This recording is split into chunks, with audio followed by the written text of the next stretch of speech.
हर रोज today's trade में वीरेंद्र एक share बताते हैं, जान लेते हैं आज का स्टॉक कौन सा है। बताइए वीरेंद्र। पहले आज अगर आप देखें जो मैंने स्टॉक चुना है ना, वो ज़्यादा टेक्निकल्स पे है, फंडामेंटल्स अगर आप देखें तो मैं इस पर बात नहीं करूँगा। लेकिन जो चार्टिकली जो हो रहा है, कल देखिए REC ऑलमोस्ट 174 तक गया, हालांकि आप देखें फिर बाजार के साथ नीचे भी आया। लेकिन आज स्टेट ट्रेडिंग कॉर्पोरेशन, देखिए कल ये स्टॉक चल के अगर आप देखें रुक के ऑलमोस्ट 99.35 पे जाके टिक गया। इसमें कल क्या हुआ, देखिए कल इसमें अगर मैं आप बीते 2016 को देखूँ ना, पूरा जनवरी से लेकर ऑलमोस्ट जून तक, तो इसके 4-5 दिन सबसे स्ट्राइकिंग रहे हैं। एक तो जिस दिन अगर आप देखें तो प्रधानमंत्री श्री नरेंद्र मोदी की जो अमेरिकी यात्रा पूरी हुई थी, उसके बाद अगले दिन न्यूक्लियर प्लांट्स की स्थापना के इश्यूज़ में, उसके बाद कल सबसे स्ट्रॉन्गेस्ट वॉल्यूम डे था। देखिए हो क्या रहा है चार्ट के लिए मैं आपको बताता हूँ। आप इसे शायद आज भी मत खरीदेगा, कल मत खरीदेगा, जब भी फुर्सत मिले खरीदेगा, पहले चार्ट देखिएगा हो क्या रहा है। देखिए वॉल्यूम्स बढ़ रहे हैं इसमें, और वॉल्यूम्स कहाँ बढ़ रहे हैं मैं आपको एक चीज़ दिखाता हूँ। मैं इसको एक बार मंथली चार्ट्स पे देखता हूँ। मंथली चार्ट्स पे ये स्टॉक ऑलमोस्ट 2010 से 500 रुपये का हाई लगाने के बाद इसने एक लो लगाया 2012 में, फिर 13 में, 16 में। 13 का जो लो था ना, ठीक वही रहा, उसको वॉलेट नहीं किया।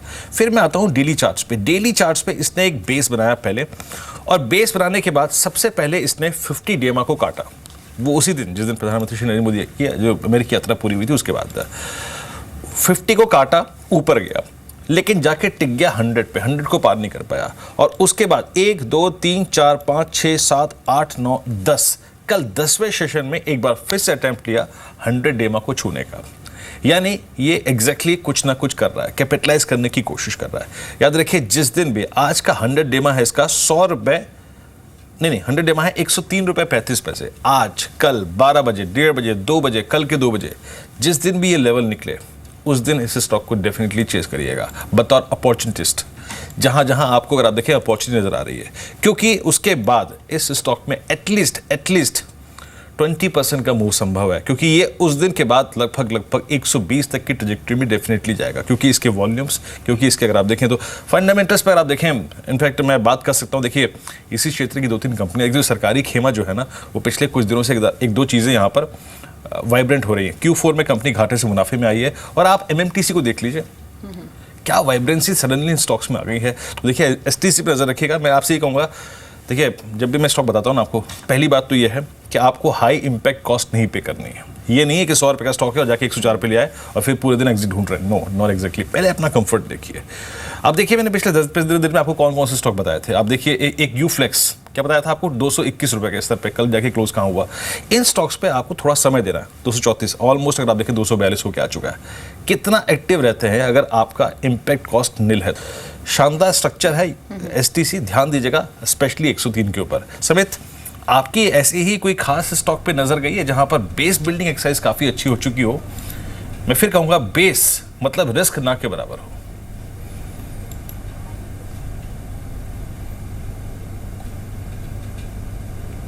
समित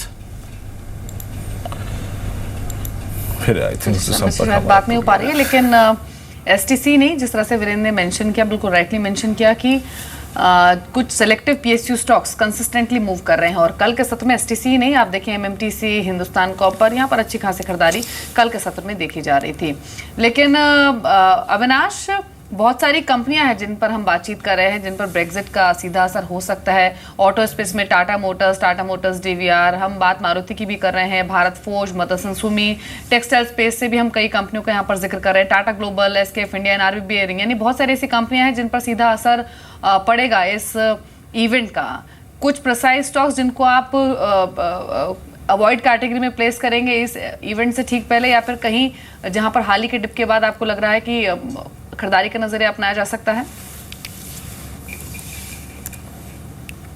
नहीं, मुझे लग रहा है कि ऑटो कंपोनेंट स्पेस में जिस प्रकार का बिजनेस मॉडल मदरसन सुमी का है, दीपाली, इनका करीबन 70% से ज़्यादा जो रेवेन्यू है वो यूरोप से आता है। यहाँ पे अगर ब्रेक्सिट होता है तो सबसे ज़्यादा इम्पैक्ट मदरसन सुमी पे नेगेटिवली रिफ्लेक्ट होगा, क्योंकि ऑब्वियसली पाउंड वीक होगा और डॉलर स्ट्रेंथन होगा। तो मुझे लग रहा है कि हालांकि longer term prospects Motherson Sumi के अच्छे हैं, लेकिन ऑब्वियसली 1-2 क्वार्टर के लिए इनको डेफिनेटली करेंसी के पॉइंट ऑफ व्यू से थोड़ा सा घाटा या थोड़ा सा सेटबैक जरूर मिलेगा। तो इसको डेफिनेटली अवॉइड करे। मेरे ख्याल से भारत फौज में अगर हम देखें तो भारत फौज में गिरावट शायद कम होगी, क्योंकि इनके यूरोप से ज़्यादा रेवेन्यूज़ नहीं आते, यूएस से ज़्यादा आते हैं। तो मुझे लग रहा है कि यहाँ पे डेफिनेटली बाइंग ऑन डिक्लाइन वाली स्ट्रेटेजी भारत फौज में अडॉप्ट कर सकते हैं। समित हमारे साथ है एक बार फिर से। समित, अभी कुछ देर पहले हम स्टॉक सिलेक्शन जब कर रहे थे, हमने मिड कैप में स्मॉल कैप पे अपना झुकाव रखा था और हम उन स्टॉक्स को तलाश रहे थे, ब्रेक्जिट जैसे इशू से बाहर निकल के, जिनमें रिस्क रिवॉर्ड रेशो बहुत अच्छा है। मैंने आपको ओएनजीसी का इंस्टेंस दिया था, कितना बेहतरीन बेस है, लॉस की टेंडेंसी ना के बराबर, क्योंकि रिस्क है ही नहीं। ऐसे कुछ मिड कैप में, स्मॉल कैप में आपके पास कैंडिडेट्स हैं जो आप हमारे व्यूअर से शेयर कर पाए समित?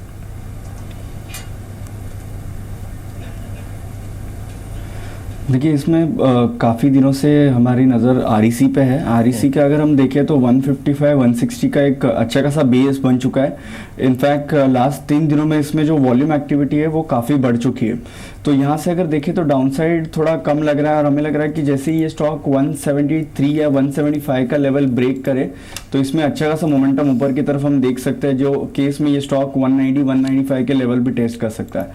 सो अगर रिस्क रिवॉर्ड रेशियो, अगर आप कोई स्टॉक देखना चाहते हैं जिसमें लिमिटेड रिस्क हो और स्टॉक एक अच्छे खासे कंसोलिडेशन फेज में से गया हो और इसने एक अच्छा खासा बेस बनाया, सो आरईसी एक वो स्टॉक हो सकता है जिसने 155 160 के आसपास अच्छा खासा बेस बनाए और वॉल्यूम एक्टिविटी जैसे इसमें बढ़ रही है, ये और अगर वॉल्यूम एक्टिविटी बढ़ती है और फॉलोअप बाइंग हम देख रहे हैं तो ये स्टॉक 195 195 के स्तर आने वाले कुछ वीक्स में टेस्ट कर सकता है। जी, चलिए, राय दी गई है आपको आरईसी पर, लेकिन इसके अलावा 3 और स्टॉक्स जहां पर आज डिविडेंड एडजस्टमेंट होगा और ये स्टॉक अगर डिविडेंड एडजस्टमेंट के बाद नीचे दिखे तो आप ध्यान रखें, इसलिए शेयर की जा रही है बात। इंडसइंड बैंक 4.5 रुपये प्रति शेयर का डिविडेंड एडजस्टमेंट आज इस स्टॉक में होगा। इंडियन बैंक में 1.5 रुपये प्रति शेयर का एडजस्टमेंट होगा और वेल्सपन कॉर्प में 50 पैसे का।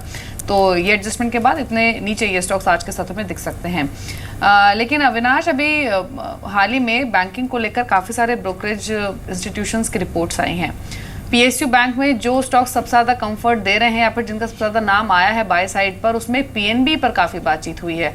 आज भी कुछ रिपोर्ट्स आई हैं जिसमें उन्होंने बैंकिंग में चुना है पीएनबी को, जहां वो मानते हैं कि अच्छा परफॉर्मेंस ये स्टॉक गोइंग फॉरवर्ड दिखा सकता है। और हमने देखा भी है कि मई ऑनवर्ड 70 रुपये के स्तर से इसने काफ़ी स्ट्रॉन्ग रिकवरी दिखाई भी है। क्या वैल्यूएशन अब थोड़ी स्ट्रेच लग रही है या फिर इन स्तरों पर भी देखा जा सकता है? और अगर ये स्टॉक नहीं तो आपका चुनिंदा पिक कौन सा है? मेरे ख्याल से दीपाली, पीएनबी में डेफिनेटली जिस प्रकार का परफॉर्मेंस आया है, मुझे लग रहा है कि आने वाला क्वार्टर भी शायद थोड़ा सा चैलेंजिंग और दिक्कत भरा हो। तो पीएनबी को मैं नहीं समझता हूँ कि अभी इमीडिएटली कोई बाइंग करनी चाहिए, एटलीस्ट फंडामेंटल पर्सपेक्टिव से। आई थिंक अगर बाइंग होनी चाहिए तो बैंक ऑफ बड़ौदा और एसबीआई में। मैं समझता हूँ कि ये दोनों ही बैंक्स, अगर हम रिस्क रिवॉर्ड नेक्स्ट 6 मंथ्स की बात करें तो मुझे लग रहा है कि इन्होंने ज़्यादातर अपने एसेट क्वालिटी को काफ़ी हद तक राइट ऑफ किया है और आगे के क्वार्टर्स में शायद थोड़ी सी और इंप्रूवमेंट देखने को मिलेगी। तो bank of Baroda will be a better choice compare to PNB.